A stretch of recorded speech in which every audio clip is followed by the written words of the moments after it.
Hello, જાગૃત આવાજમાં તમારું સ્વાગત છે. મારું નામ છે ચિંતન અખાણી.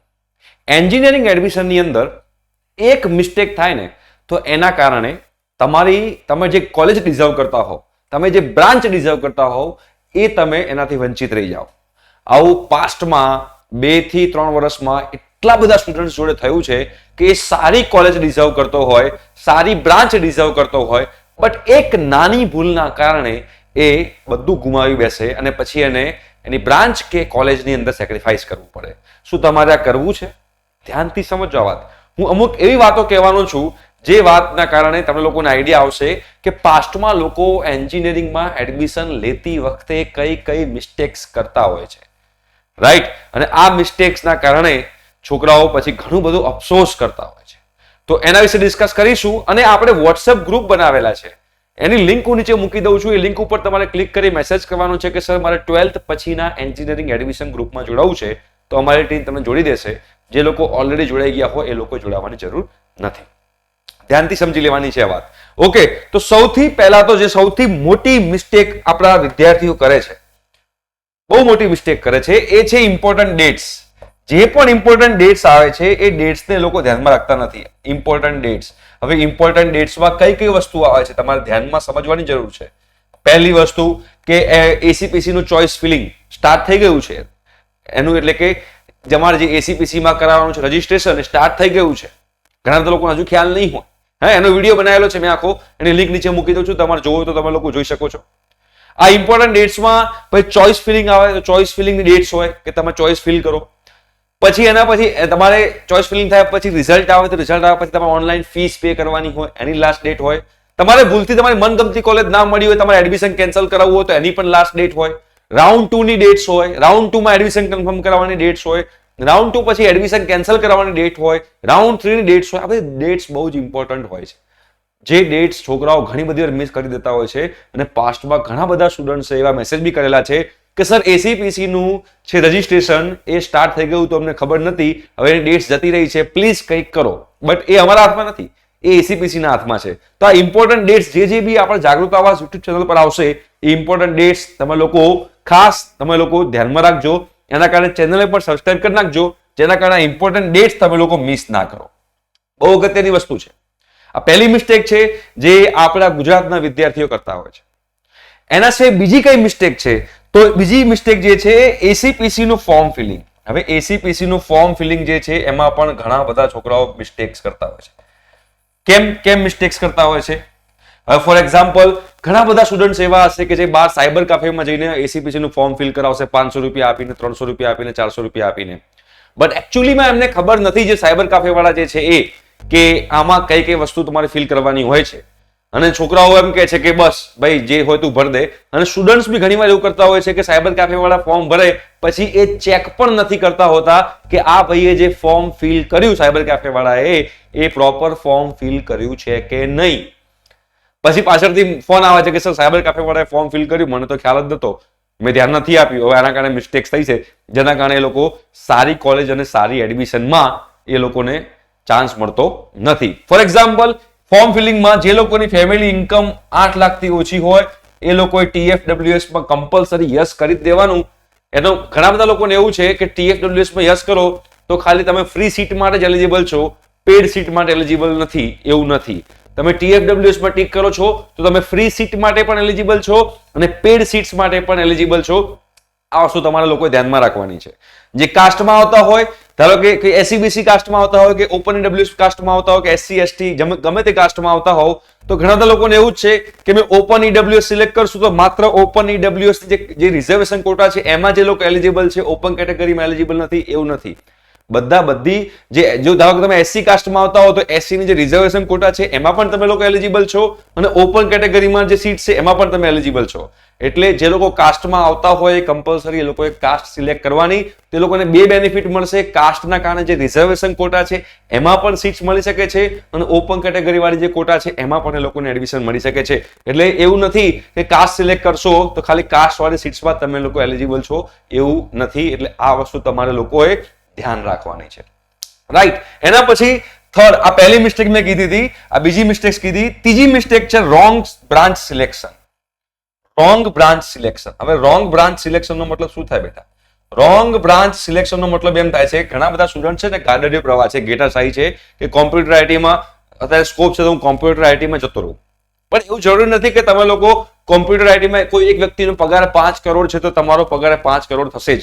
બીકોઝ તમને ઇન્ટરેસ્ટ નહીં હોય અને તમે કોમ્પ્યુટર આઈટીમાં જશો તો તકલીફ પડી જવાની છે, તમને લોકોને એમાં તમે સક્સેસફુલ નહીં જઈ શકો.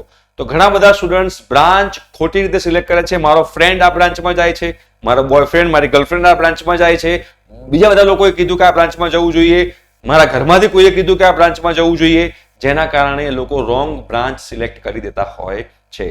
તમારા માટે કઈ સારી બ્રાન્ચ છે એ તમારે નક્કી કરવાનું છે. એવું નથી કે બીજા લોકો કે એ પ્રમાણે તમારે બ્રાન્ચ સિલેક્ટ કરવાની, બીકોઝ આ તમારી લાઈફ છે, તમારી જિંદગી છે. After all at the end આખી લાઈફ તમારે એ બ્રાન્ચ જોડે નીકાળવાની છે, તો તમારે સિલેક્ટ કરવાનું છે, ના કે લોકોએ. રાઈટ. એના પછી ચોથી મિસ્ટેક્સ કરતા હોય છે wrong college selection. Wrong college selection. હવે રોંગ કોલેજ સિલેક્શન નો મતલબ શું થયો? રોંગ કોલેજ સિલેક્શન નો મતલબ એવો થાય છે કે ઘણા બધા સ્ટુડન્ટ્સ પાસ્ટમાં એવા છે કે ભૂલથી કોઈ એવી કોલેજમાં, કોઈ એવી યુનિવર્સિટીમાં એડમિશન લઈ લે છે કે જેની ફીસ બહુ હાઈ હોય અને એમાં એડમિશન લીધા પછી એ અમારો કોન્ટેક્ટ કરે છે કે સર આ કોલેજની ફીસ તો આટલી બધી છે, એ કોલેજની ફીસ હું પે નહીં કરી શકું, તો હવે મારે કોલેજ ચેન્જ કરવી છે, તો શું હવે પોસિબલ છે?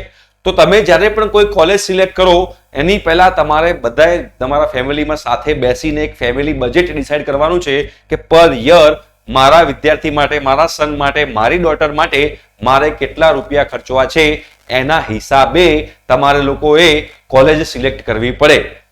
અને એ પણ તમારે ધ્યાનમાં રાખવાનું છે કે તમે જ્યારે તમારા સિટી છોડીને બીજી કોઈ કોલેજમાં જાઓ છો તો બીજી કોઈ કોલેજમાં જશો તો એ કોલેજની હોસ્ટેલ ફીસ પણ અંદર આવશે, રહેવા ખાવા પીવાનો ખર્ચ, આવવા જવાનો ખર્ચ, એ બધો પણ તમારે કન્સિડર કરવાનો હોય છે. ખાલી ભણવાનો કોલેજની જે ફીસ છે એ જ તમારે ખાલી કન્સિડર નથી કરવાની હોતી. તો આ બધી વસ્તુ, આ બધા જ ફેક્ટર્સ જે છે એ મેટર કરતા હોય છે, જે આપણે ઝૂમ મિટિંગની અંદર તમને લોકોને બધું જ ગાઈડ કરવાના છીએ. એટલે તો હું તમને વોટ્સએપ ગ્રુપમાં જોડાવાનું કહું છું, જેના કારણે તમને લોકોને બધી વસ્તુના ફેક્ટર્સ તમારા ધ્યાનમાં રહે.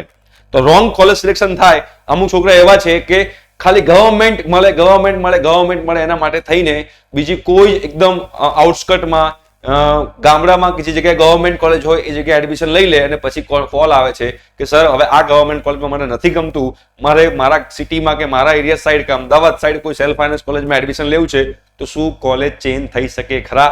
તો આ બધી વસ્તુમાં છોકરા ફસાતા હોય છે. એટલે મન ઈચ્છા થાય એ પ્રમાણે તમે લોકો ચોઇસ ફિલિંગ કરશો તો આ બધા પ્રોબ્લેમ્સ થી તમારે લોકોએ ફેસ કરવું પડશે.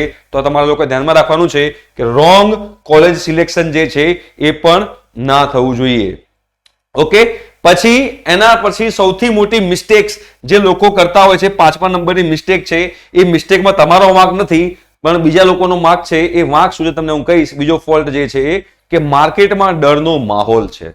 માર્કેટમાં ડરનો માહોલ છે. ડરનો માહોલ એટલે શું કે ભાઈ આ કોલેજમાં એડમિશન લઈ લો પછી તમને એડમિશન નહીં મળે, આ કોલેજમાં એડમિશન લઈ લો પછી તમને એડમિશન નહીં મળે, આ કોલેજમાં એડમિશન લઈ લો સીટ્સ ફૂલ થવાય છે. આવા ડરના માહોલ તમને લોકોને જોવા મળશે.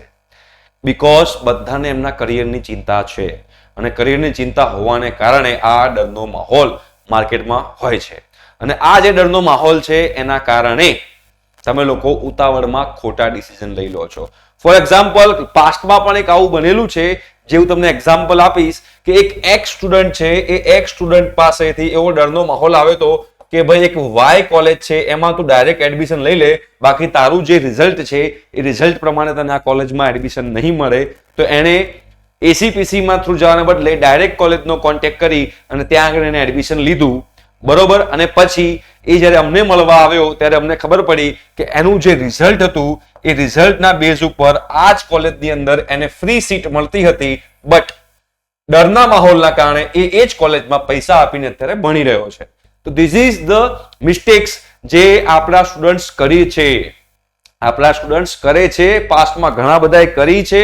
એટલે આ બધી મિસ્ટેક્સ ન થાય એના માટે તમારે લોકોએ સચેત રહેવું પડશે, તમારે લોકો જાગૃત રહેવું પડશે અને જાગૃત આવાસમાં બધી ઇન્ફોર્મેશન તમને ડે ટુ ડે લાઈફમાં મળતી રહેશે. રાઈટ. પછી જે 7મી મિસ્ટેક જે સૌથી વધારે છોકરાઓ કરતા હોય છે, પેરેન્ટ્સ કરતા હોય છે કે માર્કેટમાં એવા લોકો ફરે છે જે તમને એવું પણ કહેશે કે બેટા 50,000 રૂપિયા અમને આપી દો 50,000 રૂપિયા આપી દો, પછી તમે આ કોલેજની અંદર તમને એડમિશન અમે કરાવી આપીશું. બરોબર? તો આ બધી વસ્તુઓથી તમારે લોકોએ દૂર રહેવાનું છે. બીકોઝ અગેન તમારા સેન્ટિમેન્ટલ, તમારા ઇમોશન્સ સાથે આ લોકો રમશે, પૈસા માંગશે, અને તમારા મમ્મી પપ્પાને એવી ઈચ્છા હોય કે મારા સ્ટુડન્ટ્સનું સારું કરિયર બને, તો એના કારણે એ લોકો આ પૈસા ભરવા રેડી થઈ જાય છે. પાસ્ટમાં એક એવો એક્સપિરિયન્સ બનેલો છે કે એક છોકરાએ કોઈ એક એક્સ કોલેજની અંદર BCA તમારે એડમિશન લેવાનું હતું, તો આવી રીતે એને રૂપિયા ભર્યા અને BCA માં એડમિશન લીધું, બટ એ કોલેજમાં એનું નામ બોલાતું જ ન હતું, અને પાછળથી ખબર પડી કે એનું વર્ષ બગડ્યું છે, ફરીથી એ BCA નું સ્ટાર્ટ કરશે અને એના પૈસા બગડ્યા એ અલગ. તો આ વસ્તુ તમારા લોકો ખાસ ધ્યાનમાં રાખવાની છે. અને 8મી વસ્તુ જે છે એ એક્સપર્ટ લોકોને પૂછતા નથી અને આજુબાજુ લોકોને પૂછ્યા કરે છે. ફોર એક્ઝામ્પલ, તમને હાર્ટનો પ્રોબ્લેમ હોય તો તમે કોને પૂછશો? વકીલને પૂછવા જશો? ના. તમને હાર્ટનો પ્રોબ્લેમ હોય તો તમે કાર્ડિયાક સર્જનને પૂછવા જશો. તમને હાડકાનો પ્રોબ્લેમ હોય તો તમે ઓર્થોપેડિકને પૂછવા જશો. તમને કોઈ બીજો પ્રોબ્લેમ, આંખનો પ્રોબ્લેમ હોય તો તમે ઓપ્થોમોલોજિસ્ટને પૂછવા જશો. કાન નાક ગળાનો પ્રોબ્લેમ હોય તો તમે ENT સર્જનને પૂછવા જશો. તો પછી જ્યારે એન્જિનિયરિંગમાં એડમિશન લેવાનું હોય ત્યારે આલતુ ફાલતુ આજુબાજુના લોકોને કેમ પૂછો છો? જે એકચ્યુઅલી એન્જિનિયર છે, જે એન્જિનિયરિંગના કોન્ટેક્ટમાં છે, જે એન્જિનિયરિંગમાં જ ફિલ્ડમાં છે અને જે એન્જિનિયર સ્ટુડન્ટ્સને ભણાવી રહ્યા છે, જે લોકોને પ્લેસ કરાવી રહ્યા છે, જે અલગ અલગ બ્રાન્ચના સ્ટુડન્ટ સાથે મળી રહ્યા છે, એવા લોકોને તમે મળો તો તમને એક્ઝેક્ટ આઈડિયા આવશે કે એન્જિનિયરિંગ એકચ્યુઅલી છે શું. કેમ કે માર્કેટમાં તમને ઘણા બધા લોકો કહેશે કે ભાઈ એન્જિનિયરિંગમાં તો પટાવાળા કરતા બી ઓછી સેલરી છે, બીકોઝ એ એવા લોકો સાથે ફરે છે કે એવા લોકોને મળે છે કે જે ખુદને ખબર નથી કે એકચ્યુઅલી એન્જિનિયરિંગમાં કેટલો સ્કોપ છે, એકચ્યુઅલી એન્જિનિયરિંગમાં તમે કેટલું અર્નિંગ કરી શકો છો. એકચ્યુઅલી જે લોકોને મળી રહ્યા છે એ લોકોને જ ખબર નથી.